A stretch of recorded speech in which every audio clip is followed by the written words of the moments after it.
বাজেয়াপ্ত হ'ব নেকি এছিএছ বিষয়া চাইবুৰৰ সম্পত্তি?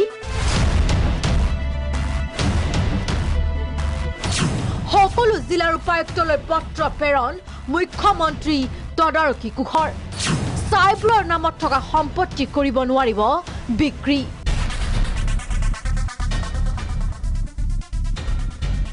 মঙলবাৰে দুৰ্নীতিগ্ৰস্ত এছিএছ বিষয়া চাইবুৰ ৰহমানৰ 6 দিনৰ আৰক্ষীৰ জিম্মাৰ ম্যাদ উকলিব।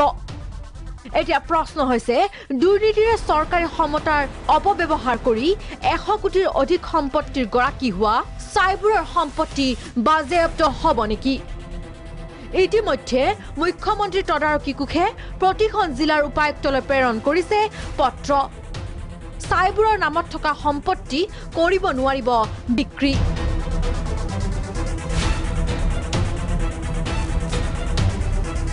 ইপিনে মানকাছাৰত এডিসি হিচাপে থাকোতে ভূমি কেলেংকাৰীৰ অভিযোগ উঠিছিল চাইবুৰৰ বিৰুদ্ধে, আৰু এই কেলেংকাৰী তদন্তৰ আওতালৈ অনাৰ দাবী স্থানীয় ৰাইজৰ।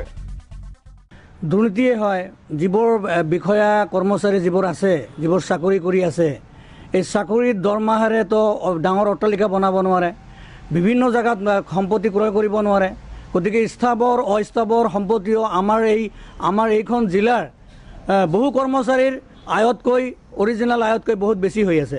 গতিকে এইবোৰ কেনেকৈ সম্ভৱ হৈছে যে এই তদন্তৰ আওতাত সকলো নেতা, পালি নেতা আৰু যিমান দালাল চক্ৰ, যিমান ব্যক্তি জড়িত হৈ আছে, সকলোকে তদন্তৰ আওতাত আনিলে সকলো কথা ওলাই পৰিব। তদন্তৰ আওতাত আনি গ্ৰেপ্তাৰ কৰি জেল হাজতলৈ প্ৰেৰণ কৰাৰ কাৰণে আমি জোৰদাৰ দাবী উত্থাপন কৰিছোঁ।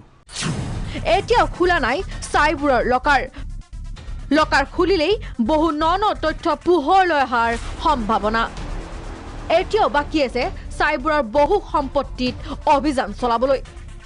মুঠতে ভিজিলেন্সৰ বাবে এতিয়া ডাঙৰ প্ৰত্যাহ্বান হৈ পৰিছে চাকৰি কালত চাইদুৰে অজগৰৰ দৰে গিলা ধন আৰু কৰোণাৰে চপোৱা ধনৰ সুৰুঙা উদ্ধাৰ কৰাৰ।